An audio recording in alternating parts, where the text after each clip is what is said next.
बिस्मिल्लाहिर्रहमानिर्रहीम। स्टूडेंट्स, हमने last time angular momentum को डिस्कस किया था और मैंने आपको इसकी डेफिनेशन ये बताई थी कि it is the vector product of position vector and linear momentum, और इसे क्वांटिटी ऑफ रोटेशन भी कहते हैं। यानी ये अब ये कहते हैं कि if body changes its angular position with respect to reference axis that body possesses an angular momentum. तो स्टूडेंट्स, हमने ये एंगुलर मोमेंटम को डिफाइन किया था। लास्ट पे इसकी टाइप्स रह गई थी students. There are two types of angular momentum. इसकी टू टाइप्स हैं स्टूडेंट। नंबर 1 पे आता है जी spin angular momentum.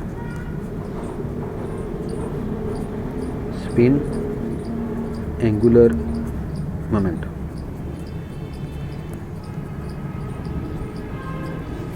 Spin angular momentum क्या होता है students? The angular momentum of a body due to its spin motion. The angular momentum of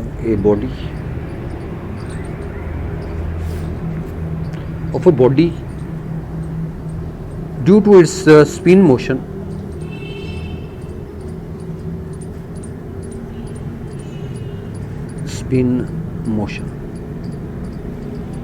is called spin angular momentum, and it is denoted by LS.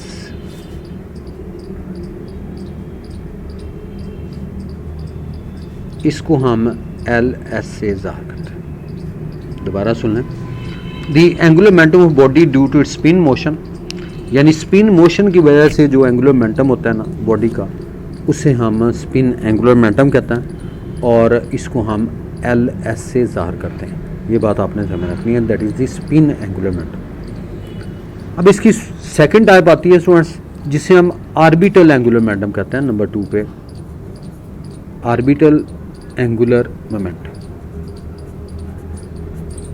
Orbital angular momentum. Orbital angular momentum की अगर आप बात करें तो students आप ये कहते हैं कि ये the angular momentum of body due to its circular motion. The angular momentum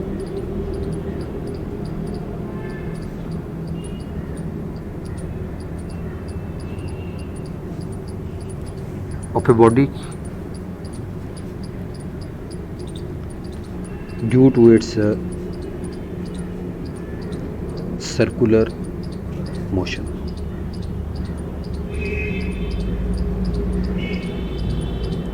यानी सर्कुलर मोशन की वजह से जो मोमेंटम होता है ना वो ऑर्बिटल एंगुलर मोमेंटम होता है। अब स्टूडेंट्स आपको पता होना चाहिए स्पिन एंगुलर मोमेंटम से मुराद ये है कि कोई बॉडी अगर आप अपने एक्सिस के गिर्द रोटेट करता है उसे हम स्पिन एंगुलर मोमेंटम कहते हैं। जैसे ये अगर ये बॉडी है, ये स्टूडेंट्स यहाँ पे आप देख रहे हैं ये अपने एक्सिस के गिर्द ही रोटेट कर रहा है, एक्सिस के गिर्द ही रोटेट कर रहा है, तो इसका जो मोमेंटम होगा ये स्पिन एंगुलर मोमेंटम होगा क्योंकि इसकी स्पिनिंग मोशन है। स्पिनिंग मोशन अपने एक्सिस के गिर्द ही होती है। और ऑर्बिटल मोशन में बॉडी जो है वो सर्कल में मूव करता है, यानी अगर कोई बॉडी सर्कल में रोटेट कर रहा है, सर्कल में मूव कर रहा है, तो उसका जो एंगुलर मोमेंटम होगा वो ऑर्बिटल होगा। अब देखिए स्टूडेंट्स, कोई ऐसे भी बॉडीज़ हैं जिनके अगर फर्ज करें कि दोनों मोमेंटम है, स्पिन भी और एंगुलर भी, जैसे इलेक्ट्रॉन और that revolves around the nucleus, इसकी स्पिनिंग मोशन भी होती है और इसकी ऑर्बिटल मोशन भी होती है। तो इसलिए इसके दोनों एंगुलर मोमेंटम होंगे, spin angular momentum and as well as orbital angular momentum. और इसी तरह अर्थ जो है ये अपने एक्सिस के गिर्द भी रोटेट करती है and it also revolves around the sun. तो इसलिए इसके दोनों एंगुलर मोमेंटम होंगे। तो इसलिए आप इसको यूँ कहते हैं कि L is equal to LS plus LO, यानी आप ये कहते हैं कि angular momentum is equal to spin angular momentum plus orbital angular momentum. यानी अगर कोई भी बॉडी जो है वो दोनों मोशंस हैं इसकी, तो इसका total angular momentum is equal to L S over L. अब इसके हमारा मेन आर्टिकल आज है students law of conservation of angular momentum, law of conservation of angular momentum.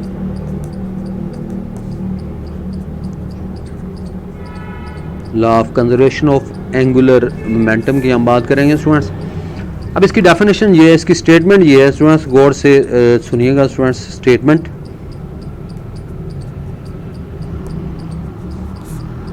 Statement ये है कि the total angular momentum of A system, the total angular momentum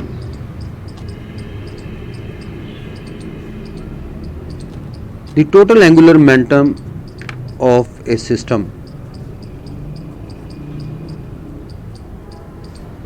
remains constant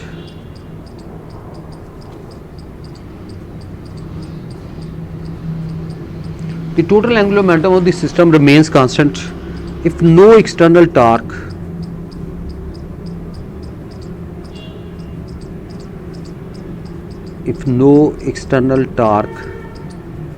x on it. यानी total angular momentum जो होगा system का ये same रहेगा if no external torque act, अगर कोई एक्सटर्नल टॉर्क एक्ट ना करे सिस्टम के ऊपर। तो अब हम इसको यूं कहते हैं कि L is the total angular momentum and it will be equal to L1 plus L2 plus L3 plus so on is equal to constant. ये कांस्टेंट के बराबर हो, ये बात आपने ध्यान में रखनी। और मैथमेटिकली हम इसको यूं लिख सकते हैं स्टूडेंट्स, इनिशियल एंगुलर मोमेंटम फर्ज करेंगे दैट इज L1 और final angular momentum that is L2। और लास्ट में आपको याद होगा कि एंगुलर मोमेंटम हमने प्रूव किया था L is equal to I omega. तो यहाँ से हम ये कह सकते हैं कि it will be equal to I1 omega 1 and it is equal to I2 omega 2। Students दोबारा से देखिएगा, law of conservation of angular momentum is very important long question students. हम बात करेंगे स्टेटमेंट की, the total angular momentum of the system remains constant if no external torque acts on it. So L is the angular momentum, L1 plus L2 so on is equal to constant. तो इसे हम initial angular momentum कहते हैं L1 और इसे final angular momentum L2। और last में हम प्रूव किया था L is equal to I omega. तो इसकी जगह पे हम ये लिख सकते हैं I1 omega 1 is equal to I2 omega 2 के बराबर। तो ये कांस्टेंट होगा, लेकिन कंडीशन ये है कि नो एक्सटर्नल टॉर्क, यानी एक्सटर्नल टॉर्क की वैल्यू जो है ये किसके बराबर होनी चाहिए, 0 के बराबर। अब स्टूडेंट्स इस चीज़ को हम यहाँ पे डिस्कस कर रहे हैं। अब देखिए यहाँ पे याद होगा कि हमने law of conservation of momentum में पढ़ा था, जिसे हम लीनियर मोमेंटम कहा था। किस ने पढ़ा था, the total momentum of the system remains constant if no external force action. उसमें कोई एक्सटर्नल फोर्स जो है वो अमल नहीं किया। यहाँ पे एक्सटर्नल टॉर्क का क्या कंसेप्ट है। अब स्टूडेंट्स ये बॉडी फर्ज करें कि ये बॉडी रोटेट कर रहा है सर्कल में, और एक्सटर्नल टॉर्क के वाले से ये है कि ये इसका एक्सिस ऑफ रोटेशन है, ये इसका एक्सिस ऑफ रोटेशन है जिसके गिर्द ये बॉडी रोटेट कर रहा है, एंगुलर मोमेंटम है। और यहाँ से ये V यानी ये रोटेट कर रहा है।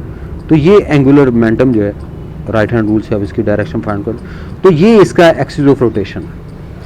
तो अगर आप इसके एक्सिस ऑफ एक्सटर्नल टॉर्क जो है वो 0 के बराबर हो, इसका मतलब ये है कि इसका एक्सिस ऑफ रोटेशन चेंज नहीं होना चाहिए, यानी एक्सिस ऑफ रोटेशन इसका सेम रहना चाहिए। अगर ये फर्ज करें कि इसका एक्सिस ऑफ रोटेशन जी आ जाता है तो लगभग आता है अब इसका ये जो है डेफिनेटली एंगुलर मोमेंटम जो है वो चेंज होगा।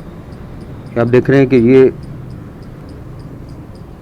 पहले इतना था, अब इसका एंगुलर एक्सिस ऑफ रोटेशन जो है वो चेंज हुआ है।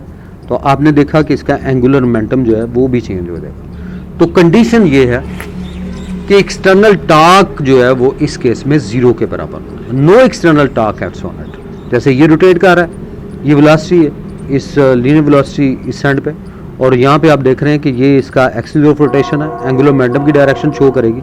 और अगर आप इसका एक्सिस ऑफ रोटेशन चेंज कर दें तो डेफिनेटली एंगुलर मोमेंटम जो है वो भी चेंज हो जाएगा।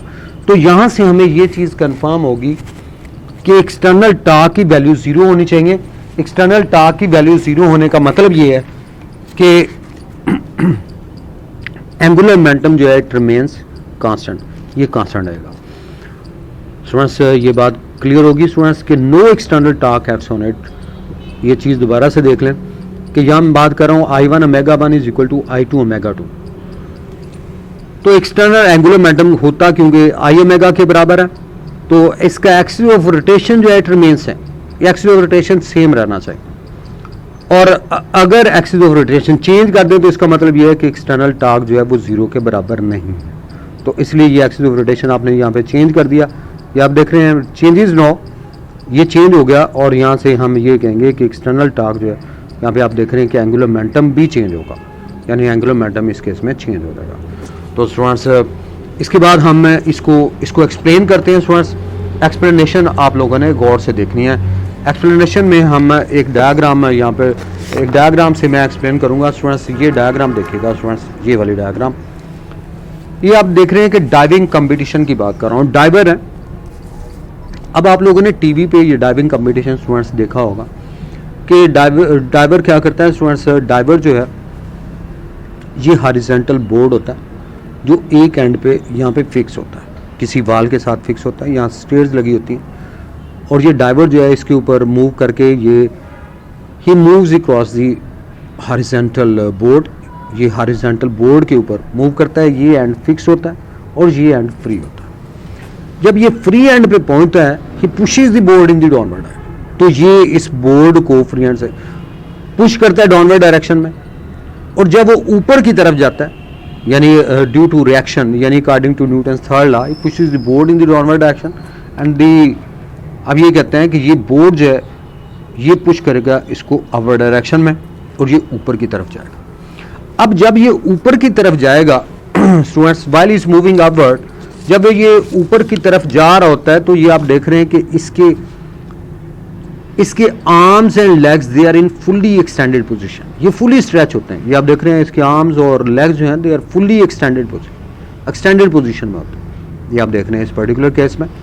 और इसमें आप देख रहे हैं कि इसका जो रेट ऑफ रोटेशन का जो सर्कल है, रेट ऑफ रोटेशन का जो सर्कल है, ये स्टूडेंट्स रोटेशन का जो सर्कल है इसका रेडियस ज़्यादा होगा। यानी आप देख रहे हैं fully extended position while he is moving upward, जब वो ऊपर की तरफ जा रहा होता है students, his arms and legs, his arms and legs are in fully extended positions, fully extended position में,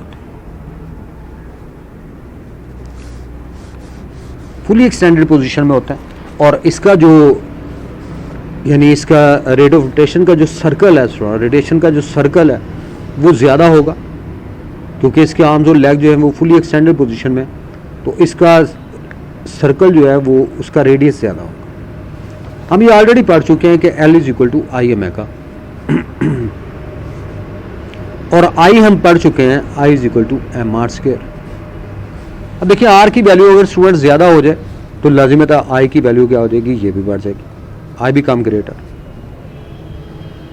I ग्रेटर हो जाएगा क्योंकि इसका जो सर्कुलर रोटेशन है, रोटेशन का जो पाथ है, जो सर्कल है, उसका रेडियस बढ़ जाता है क्योंकि फुली एक्सटेंडेड पोजीशन। और जब मोमेंट ऑफ इनर्शिया, ये मोमेंट ऑफ इनर्शिया I की वैल्यू ग्रेटर हो, अब I की वैल्यू ग्रेटर होने का मतलब ये है कि ओमेगा की वैल्यू यहाँ पे स्मॉलर हो,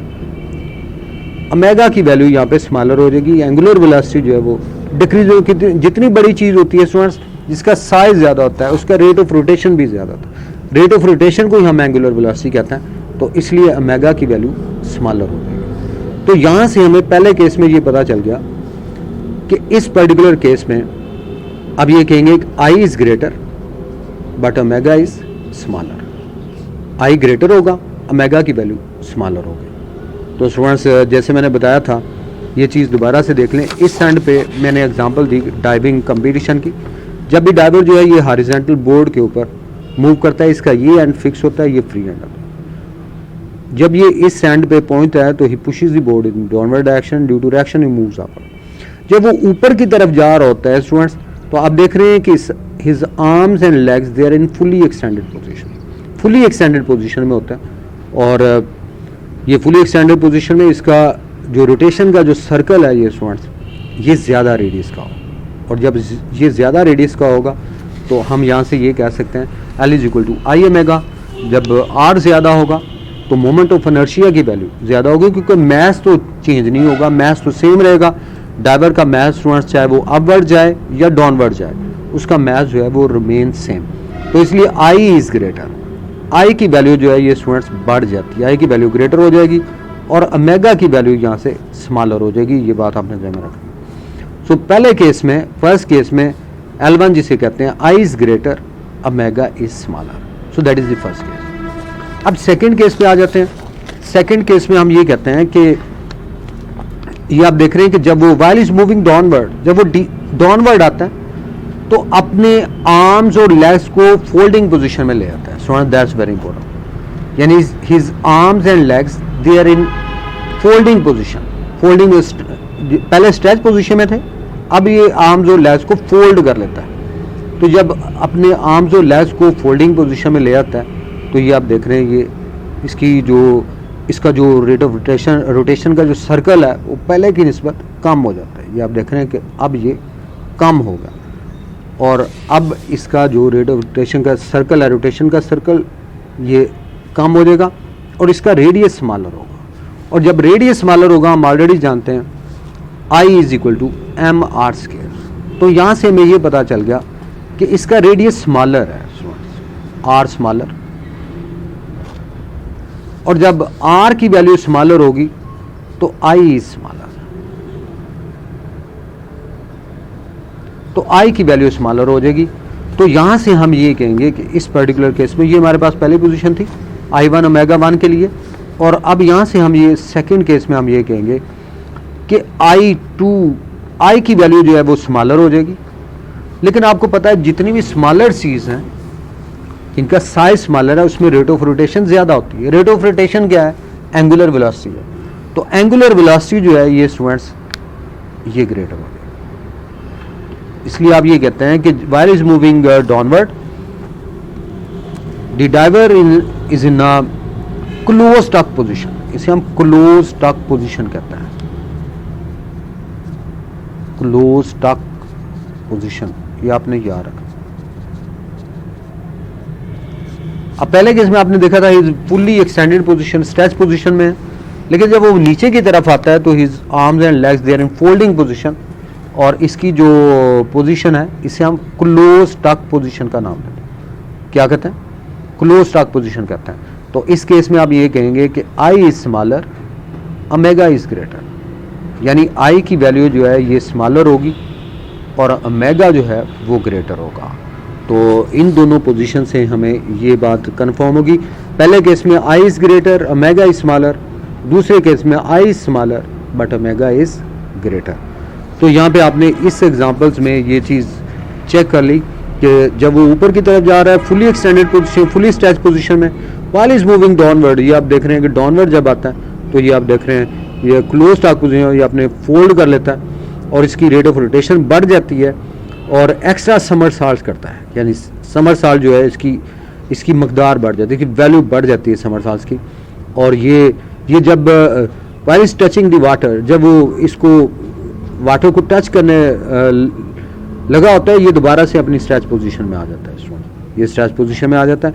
तो यहाँ से आपने देखा वो अपनी बॉडी पोजीशंस को चेंज करता है टू गेट एक्स्ट्रा समरसॉल्ट्स, और ये आपने स्टूडेंट्स याद रखना है। तो आपको ये चीज़ कंफर्म होगी कि L1 is I greater, omega smaller, और L2 की वैल्यू आप देख रहे हैं I smaller, omega is greater. तो यहाँ से हमें ये कंफर्म हो गया कि L1 is equal to L2, और इसको हम यूँ भी कहते हैं I1 omega 1 and it is equal to I2 omega 2। तो यहाँ से हम ये कहेंगे कि एंगुलर मोमेंटम जो है इट रिमेन्स कांस्टेंट, और एक्सटर्नल टॉर्क की वैल्यू इस केस में 0 होनी चाहिए। अब यहाँ से हम ये भी कह सकते हैं कि एप्लीकेशन है इसकी, 2 यूजेस आपको याद होनी चाहिए स्टूडेंट्स। कहाँ पे प्रैक्टिकल लाइफ में कहाँ पे आता है? प्रैक्टिकल लाइफ में स्टूडेंट्स बेल्ट डांसर, जो सर्कस में आपने देखा होगा, बेल्ट डांसर जो है उन्होंने बेल्ट बांधी होती है, वो रेट ऑफ रोटेशन उनकी ज़्यादा होती है, वो अपनी मूवमेंट्स को, अपनी स्पीड को अपने आर्म से कंट्रोल करते हैं। जब वो स्ट्रेच कर लेते हैं आर्म्स को तो रेट ऑफ रोटेशन कम हो जाती है, एंगुलर वेलोसिटी। जब वो इसको फोल्ड कर लेते हैं तो उनकी रेट ऑफ रोटेशन बढ़ जाती है। Ice skating it's another application. Ice skating में भी यही होता है कि वो अपनी जो मोशन है उसको कंट्रोल करते हैं by stretching arms and by folding arms. तो इस तरह से that's about the angular momentum. ये एंगुलर मोमेंटम है स्टूडेंट्स। नेक्स्ट टाइम इंशाल्लाह we will discuss more things. Thank you all students.